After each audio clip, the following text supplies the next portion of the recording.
사랑의 주님 감사합니다. 새로운 한 달 시작하게 하시고 주의 뜻과 그 은혜를 더욱더 붙들고 살아가는 우리 모두가 다 되게 도와주시옵소서. 성령의 역사가 일어나는 우리 교회가 되기 원합니다.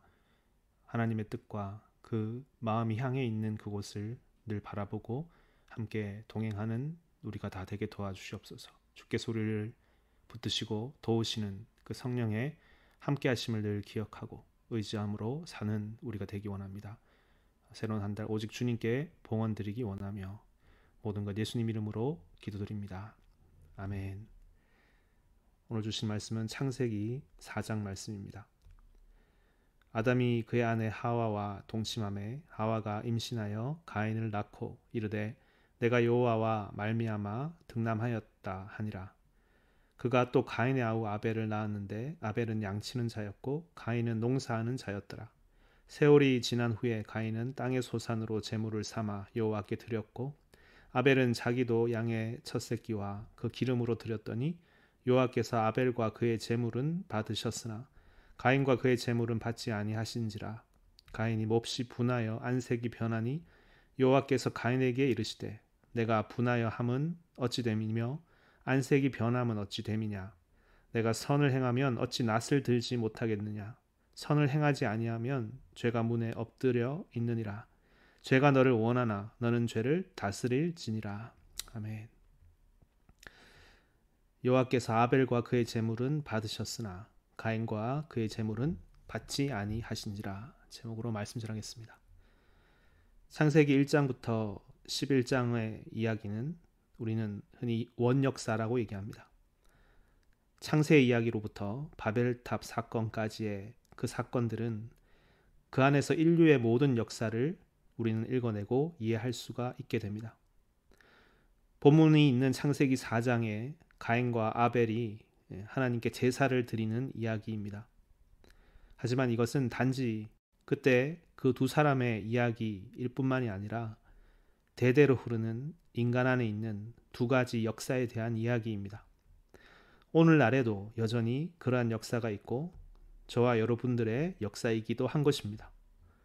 성경은 이 두 사람이 어떻게 제사를 드리는가를 주목하면서 우리에게 기록하여 들려주고 있는 것입니다. 가인과 아벨, 이 두 사람을 이해할 때 우리가 가장 먼저 기억해야 될 것은 이들은 아담의 자녀들이라는 것입니다. 아담은 누구입니까? 인류의 조상입니다. 그리고 그는 타락하였습니다. 그리고 그들로부터 난 자녀들이 이 가인과 아벨입니다. 여러분, 죄는 어떻습니까? 죄는 죄를 낳을 수 있습니다. 계속될 수 있는 겁니다. 그런데 또 죄는 어떻습니까? 끊어질 수도 있습니다. 쉽지 않은 일이죠. 근데 끊어질 수도 있습니다. 죄는 반복할 수도 있고 이제 새롭게 갈 수도 있는 것입니다. 그 두 가지 모습이 이 형제 안에서 발견되는 것입니다.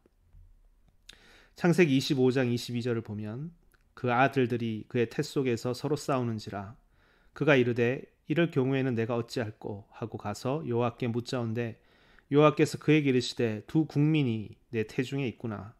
두 민족이 내 복중에서부터 나누이리라. 이 족속이 저 족속보다 강하겠고 큰 자가 어린 자를 섬기리라 하셨더라. 아멘. 이야기는 가인과 아벨에 대한 이야기입니다. 복중에 이 가인과 아벨을 가졌을 때 하나님께 주신 말씀입니다.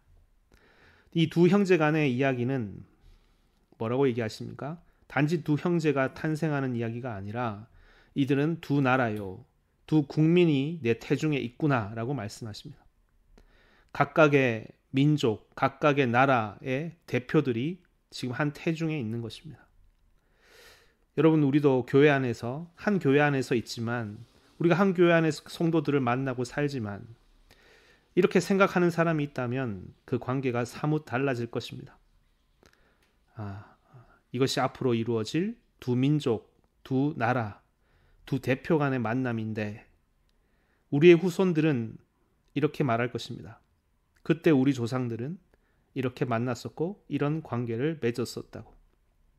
반대로 말하면 지금 여기서 어떤 관계를 맺느냐로 그의 후손들의 관계가 결정되는 것입니다. 성경은 이런 부분을 강조합니다. 한 사람이 중요하다. 그 중에서 조상이 중요하다. 그는 한 사람이 아니라 그 조상이 어떠냐로 따라서 그 후손이 결정된다는 겁니다. 로마서 5장에서 바울은 한 사람에 대해서 말하면서 아담의 후손과 예수의 후손을 비교합니다. 너희는 어느 계대에 있느냐? 이것을 분명히 한 자들이 되라고 말하는 것입니다. 로마서 5장 14절에 보면 그러나 아담으로부터 모세까지 아담의 범죄와 같은 죄를 짓지 아니한 자들까지도 사망이 왕노릇하였나니 아담은 오실자의 모형이라. 아담을 조상으로 둔 아담의 후손들이 있고 그들은 다 이 죄 아래 사망이 왕노릇하는 삶을 사는 것이라 합니다. 그러나 15절 이 은사는 그 범죄와 같지 아니하니 곧 한 사람의 범죄로 인하여 많은 사람이 죽었은즉 더욱 하나님의 은혜와 또한 한 사람 예수 그리스도의 은혜로 말미암은 선물은 많은 사람에게 넘쳤느니라. 아멘. 바울이 로마서 5장에서 말하고자 하는 바는 무엇입니까? 이 구원받은 우리는 이제 예수 그리스도의 후손으로서 새로운 종족이 되었다는 것을 말하고 있는 것입니다. 아담에서 새 아담으로, 옛 아담이 있었다면 이제 죄인된 그 조상에서 의의 조상으로 새로운 아담으로 옮겨졌다.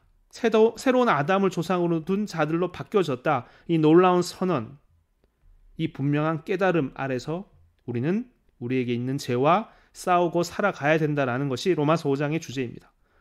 이것이 여러분 우리에게 있는 축복이 아닙니까? 오직 예수로 인해 죄의 사슬을 끊고 이제 새로운 역사가 가능케 됨을 여러분 붙드시기 바랍니다. 오늘 본문은 아담으로부터 시작된 역사가 그 타락하게 된 후에 그 죄악의 후손들의 자리에 있는 두 사람의 이야기입니다. 이 두 사람이 어떻게 사는가? 아니 어떻게 살아야 되는가? 어떤 자의 제사를 받으시고 어떤 자의 제사는 하나님 받지 않으시는가? 라는 것입니다. 이들의 현실은 죄악의 조상을 둔 현실이라 했습니다.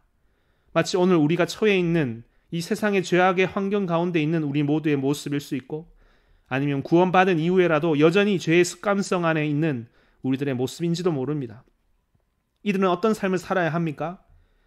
히브리서 11장 4절에 아벨에 대해서 이야기합니다. 믿음으로 아벨은 가인보다 더 나은 제사를 하나님께 드림으로 의로운 자라 하시는 증거를 얻었으니 하나님이 그 예물에 대하여 증언하심이라. 그가 죽었으나 그 믿음으로써 지금도 말하느니라. 아멘.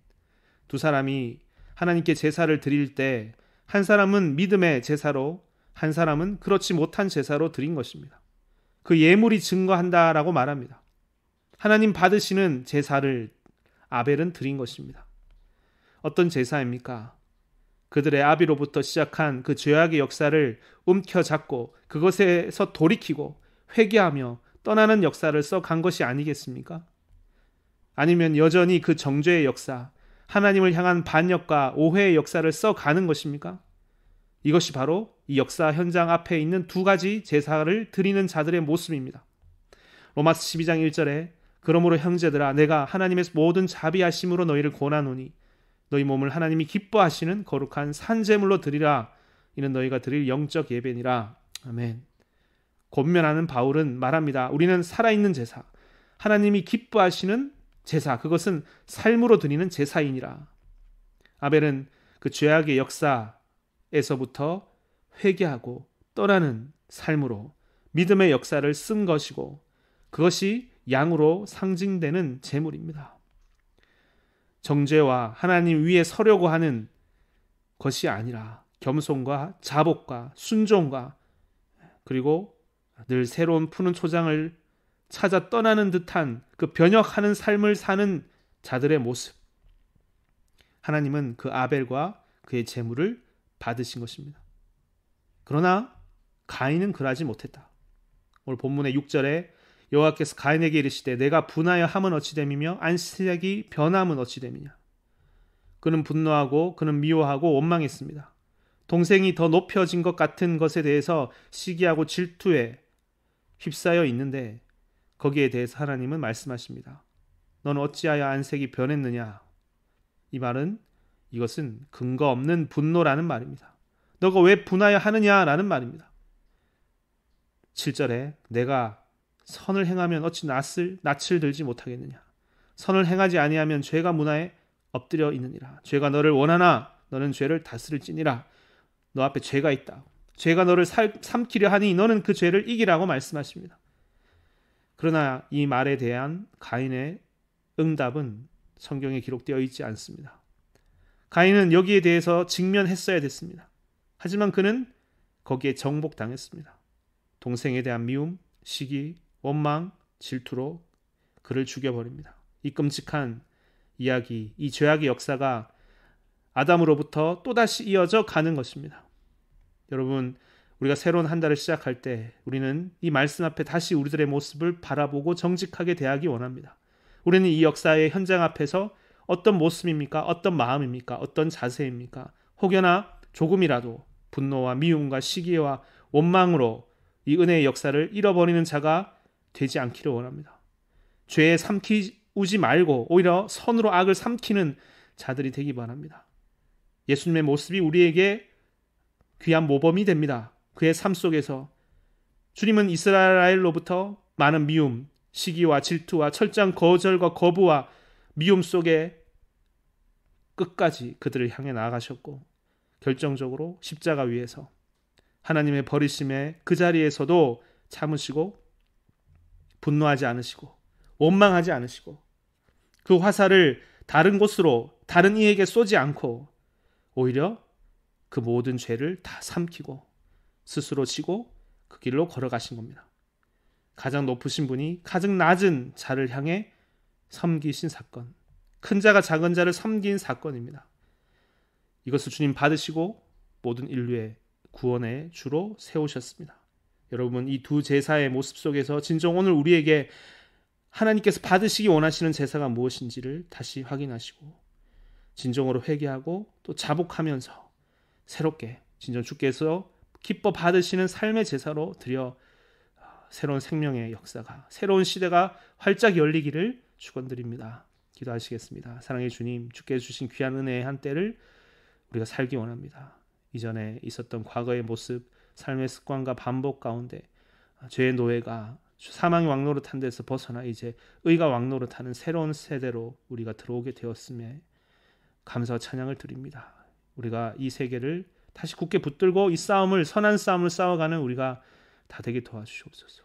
날마다 하나님께서 받으시는 푸른 초장으로 양의 첫 새끼로 드리는 이 가인의 받지 못한 가인이 아니라 아벨의 그 제물을 받으신 그 주님의 그 받기 원하시는 그 예배, 삶의 예배를 다시 기억하면서 이 한 달을 승리하게 도와주시옵소서. 감사드리며 예수님 이름으로 기도드립니다. 아멘. 주기도문 하겠습니다. 하늘에 계신 우리 아버지여, 이름이 거룩히 여김을 받으시오며 나라 임하옵시오며 뜻이 하늘에서 이루어진 것 같이 땅에서도 이루어지이다. 오늘날 우리에게 일용할 양식을 주옵시고 우리가 우리에게 죄의 지은 자를 사하여 준 것 같이 우리 죄를 사하여 주옵시고 우리를 시험에 들게 하지 마옵시며 다만 악에서 구하옵소서. 되게 나라와 권세와 영광이 아버지께 영원히 있사옵나이다. 아멘. 이 시간 기도하는 시간입니다. 먼저 오늘 주신 말씀, 주님, 우리가 진정 주께서 받으시는 삶의 예배로 드리기 원합니다. 새로운 한 달 주께 주시는 귀한 은혜의 말씀을 따라 순종하며 또 많은 이들의 죄와 고통 가운데 있는 자들의 그 아픔을 알고 주 예수 그리스도께서 걸어가신 그 속죄의 길을 걷는 자들 되게 도와주시옵소서. 고백하시면서 기도하겠습니다. 가지고 나오신 기도 제목과 또 교회 공동체에서 기도하시다가 자유롭게 돌아가시면 됩니다. 기도하시겠습니다. 아버지, 날 붙들어 주소서. 주 품 안에 쉬게 하소서.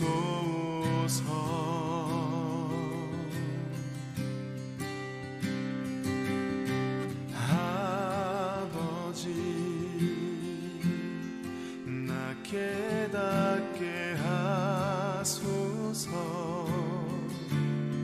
주 언제나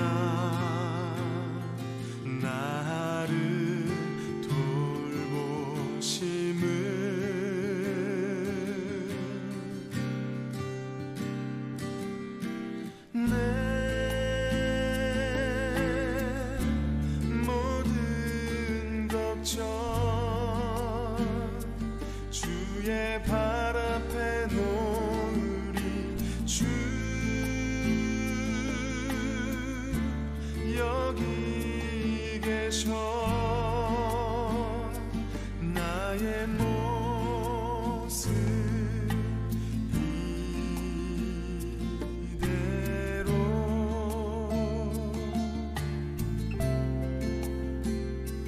나를